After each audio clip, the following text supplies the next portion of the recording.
live, 6:35 here in Auckland, here in New Zealand, and we're talking when your growth matters with trades coach extraordinaire, Mr. Karl Martin. How are you, young man? G'day, John. How are you? Good to have you here.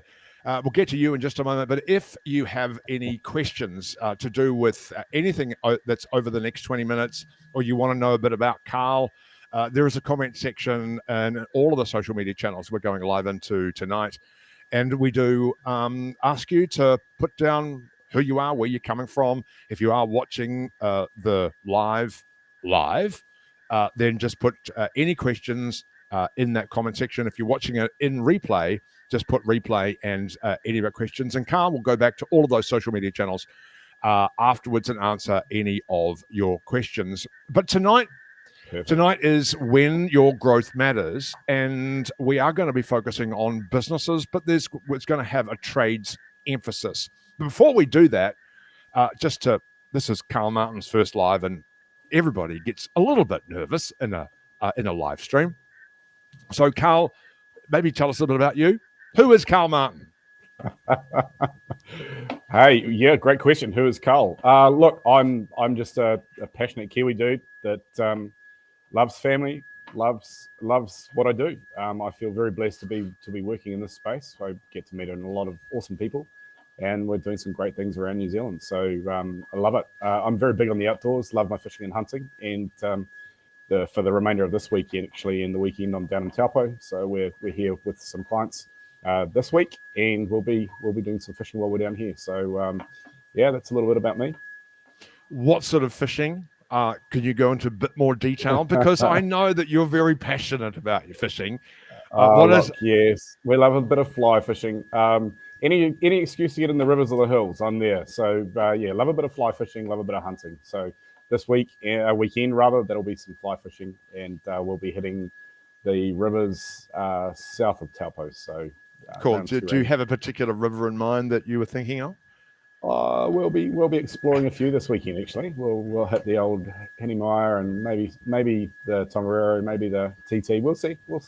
Good. You don't want to give away too many trade secrets. I know that you and good friend Campbell Hasty went out for a little trip. Was it down in the Taupo region? Oh, I couldn't tell you, John. You know, we're sworn to secrecy on those trips. Excellent. Let's get into a bit of business, and I just want to give a bit of context because when you're a coach, it's a journey that you take your clients on.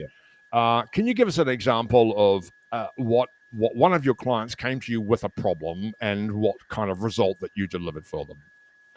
Yeah, interesting. Okay. I guess with what we're doing, we're working predominantly with the trades.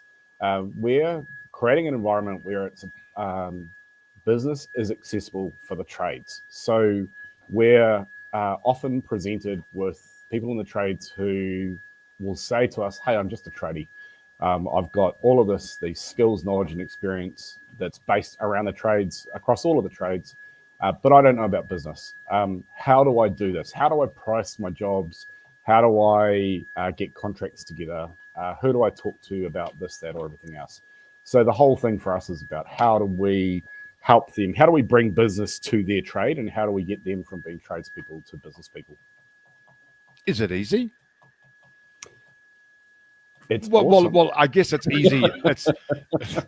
That's why they're talking to you, right? Because you're that guy. Can you give us an example of perhaps a story of a trade that you've helped to, and then see the sort of result that they've gotten?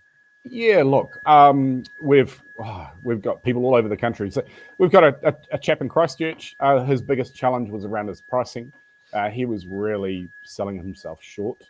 And over, let's call it a period of 8 months, with some real focus on what he was doing with his pricing and the margins that he was getting in his business and how he was delivering on the contracts that he was signing. We were actually able to get him from being very unprofitable to being very profitable. And in fact, he bought his first house late last year. So it was a great result for him.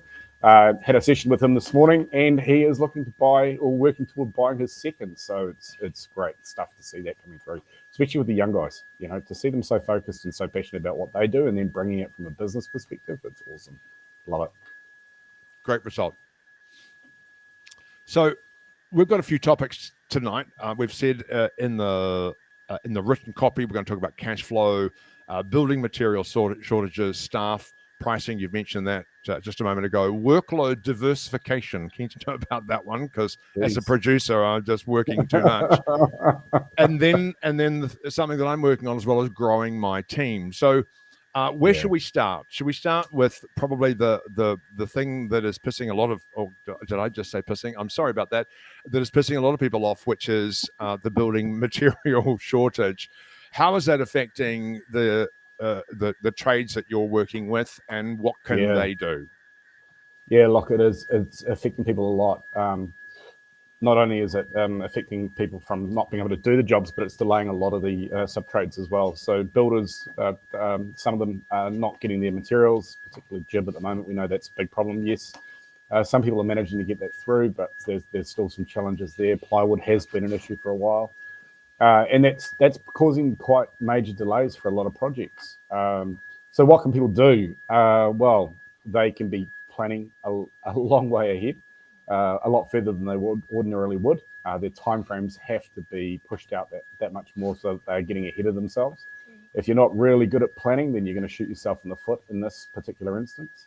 And then on top of that, you're going to have to really watch what you sign up for from a cash flow perspective. So the cash implications, a lot of guys are buying stock to ensure that they've got it on the job. What are you doing with your contracts? Are you getting them?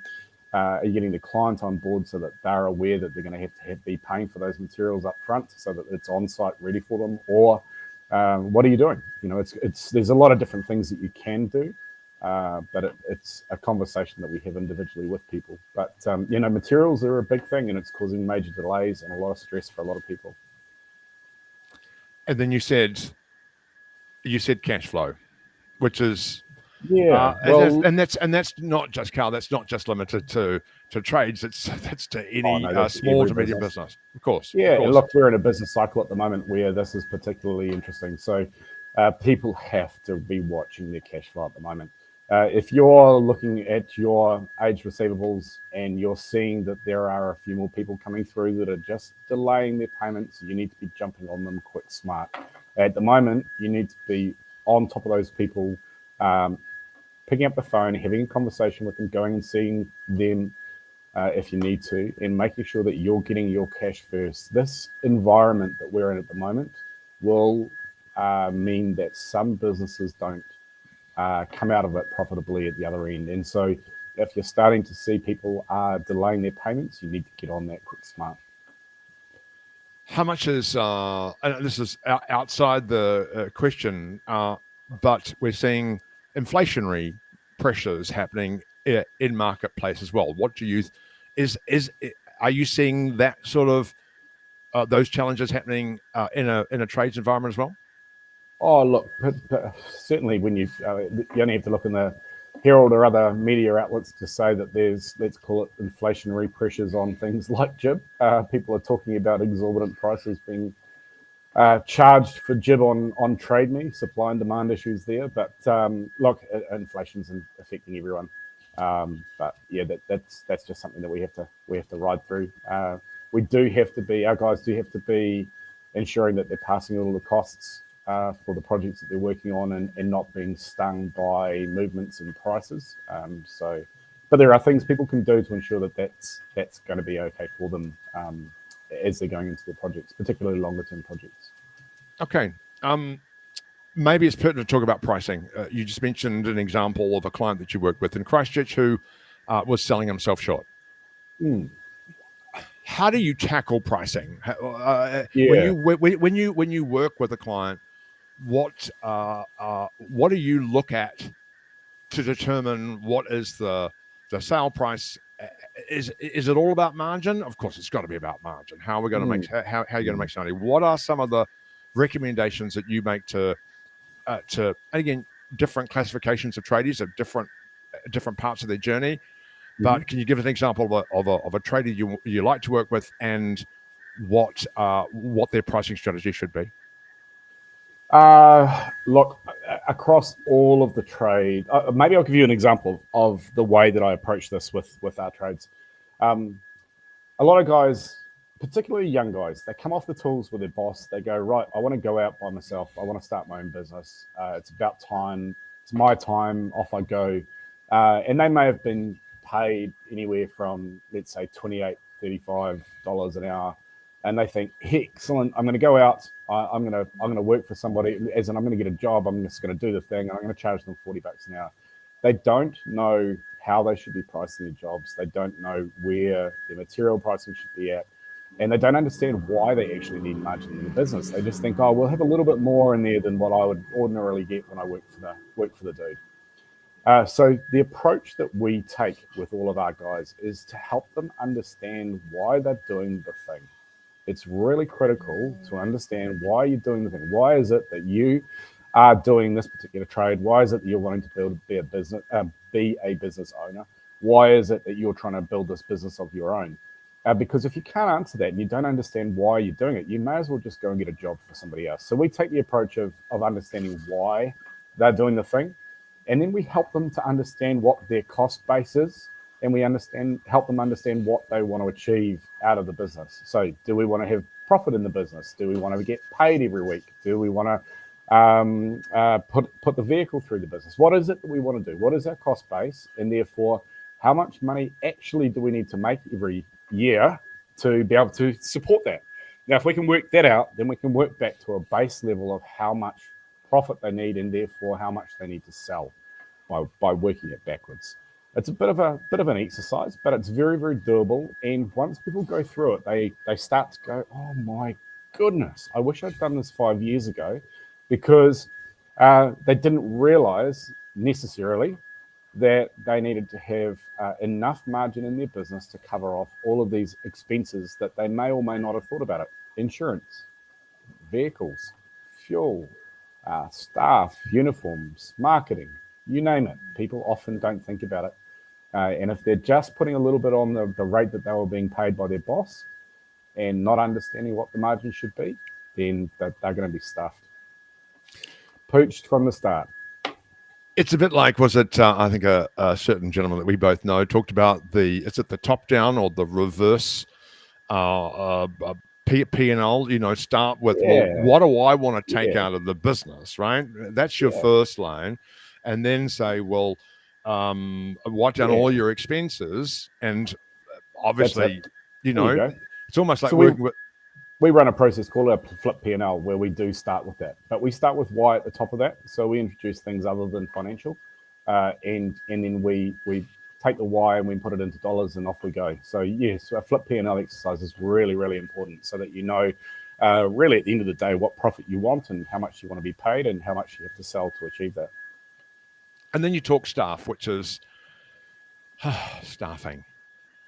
You know that we all, well, I know when I started my business, I went, okay, I didn't really want to have staff because I know how much time you've got to put into staff. But if you want to grow a business, and for most businesses, you're going to need to have people in your business. So you're not doing the work and you're working more on rather than in.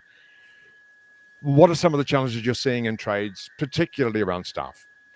Oh, look, at the moment, it's been quite challenging for people to retain staff. Unless you've got a fantastic culture in your business, as you're getting a little bit bigger, it's really difficult to retain. It can be really difficult to retain staff. We're seeing some phenomenal situations where people are being purchased out of other businesses. And to all of the people out there who have got staff and are looking at growing their businesses, this is the time that we really have to dig deep and commit to our industries. My belief here is that we do have to grow from within.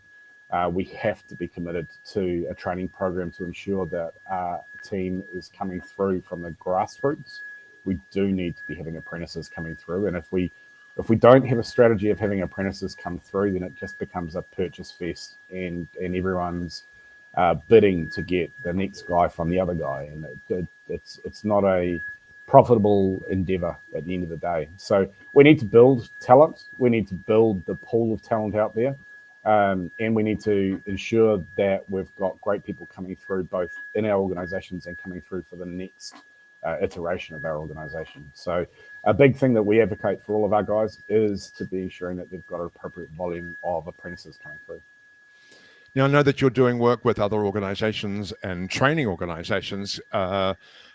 Is the industry groups and those apprenticeship groups, are they supporting the industry as well as they can be?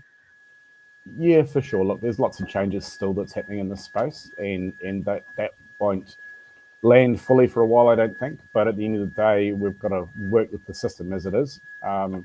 And you do hear from time to time people saying, "Oh, this is crap, and this organization's crap," and we get challenged by this, and we don't hear from these people. What I would say to people is own the process. You've got to be very proactive with the process. If you're not hearing from your training manager, you've got to get onto it so that you understand where your guys and girls are at through the training process. And you've got to be proactive to ensure that your people are getting through their qualification and their training as promptly and as appropriately as they can, so they come out the other end being really top-notch qualified people. The onus is, it's an industry training program. The onus is on the industry to train these guys. Yes, there are supporting organizations to help us, but actually it's the business owner and the industry that is here to train these people. That's how the system is set up. So they must do that. And if anyone wants to debate about that, and if anyone wants to have conversations about how they can better engage with the system and get better outcomes for their trainees through the system, I'm happy to have that conversation as well. If you have any questions or if you have any opinions or statements about what Karl has just mentioned, please put them in the comments. And please, it'd be great to get your feedback and help Karl and help the industry grow. Two more questions for you. Workload diversification, Karl. It's a big word. It's a big word. What the hell does that mean? Look, I'm guessing that this was a question that came out of understanding what markets people are serving.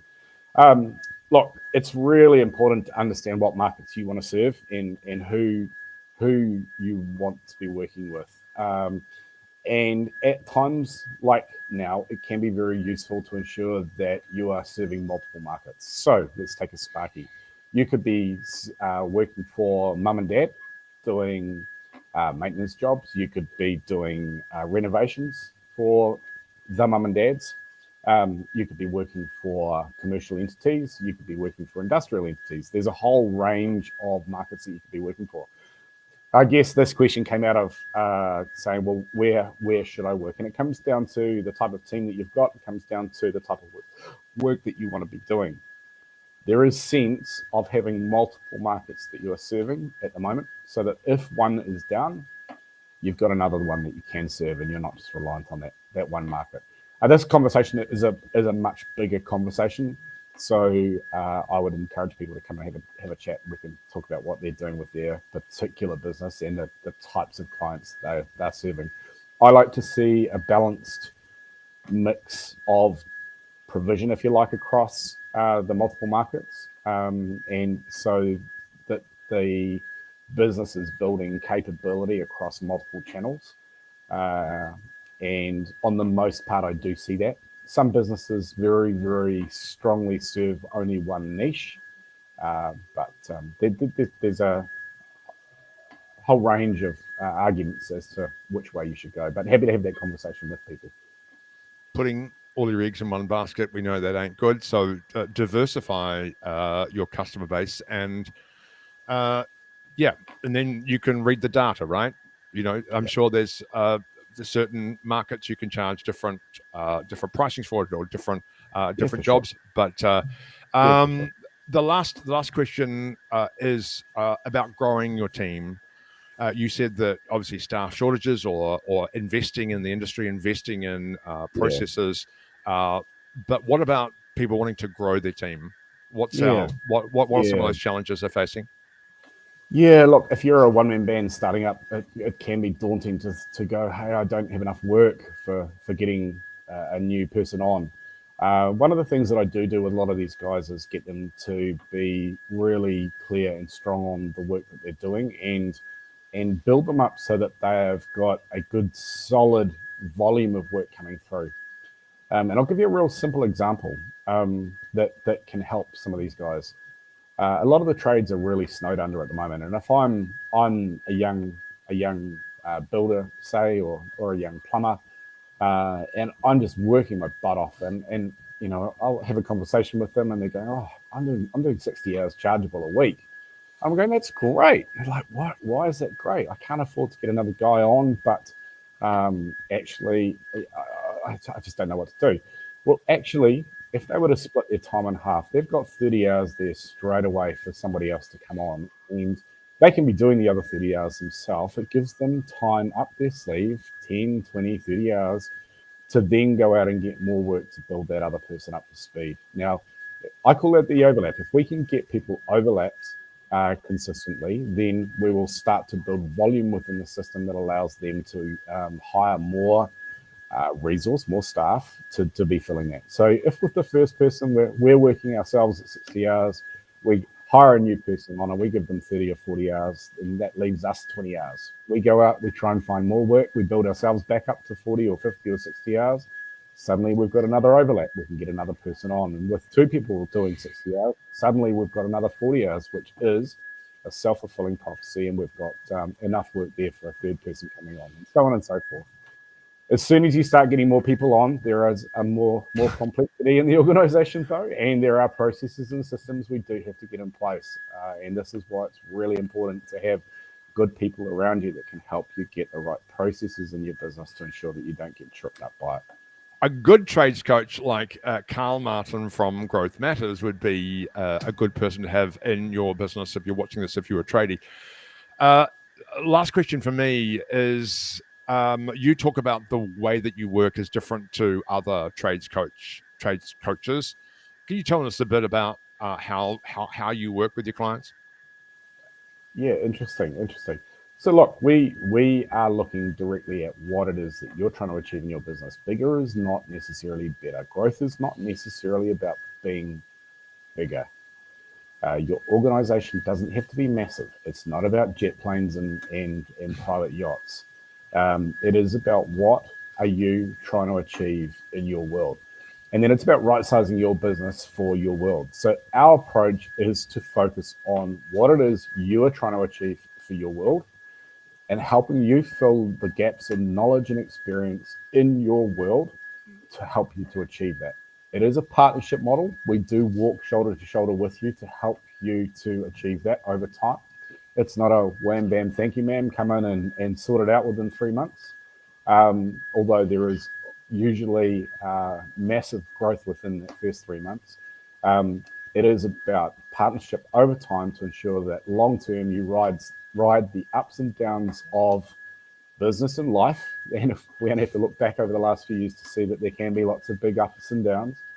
But ride that with someone standing at your shoulder, helping you to learn, make appropriate decisions and make great business decisions for the entity that you're building over time.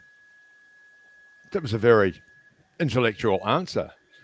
And of course, with no contracts. Did I say that right? There's no contracts. Look, I don't believe we need contracts, John. What we bring is results for people. And if people are getting results, why do they need a contract? They're not going to be locked in. So definitely no, we don't do long-term contracts. There are a lot of people out there that do long-term contracts. We're not interested in doing that because we get results. We get results. Karl Martin, anything else at 24 minutes of our first live stream? How do you think you've gone in your first live stream today? It's been a blast to talk with you, John. It's great. It's been good, except for that little buzzy sound that I can hear through my headphones. But maybe it's whatever. It must be an inner ear problem. Oh well, look, when you get to our age, Karl, everything's a problem inner. I hear that you drove down from Auckland to Taupō today, and you, as the young beast that you are feeling not manly at all. Look, in fact, we're off the back of COVID in our family, so still feeling a little bit of the delayed effects of that post COVID. So no, we're all good. It's great to be back down here. I haven't been down for a few months, and I do enjoy being back down here with our clients. And it's always nice being in this part of the country. I love the Central North Island. Well, I love all of our country, but I love the Central North Island and everything that we can do here when we're not actually working. So it's about balance. And enjoy the fly fishing on some of those unnamed rivers that you are not willing to disclose. Karl Martin, always great to chat with you, my friend. And if you need to get in touch with Karl, you can find his details, obviously. And if you are a tradie, he'd love to help you work with great tradies all around New Zealand. Thanks for your time, Karl.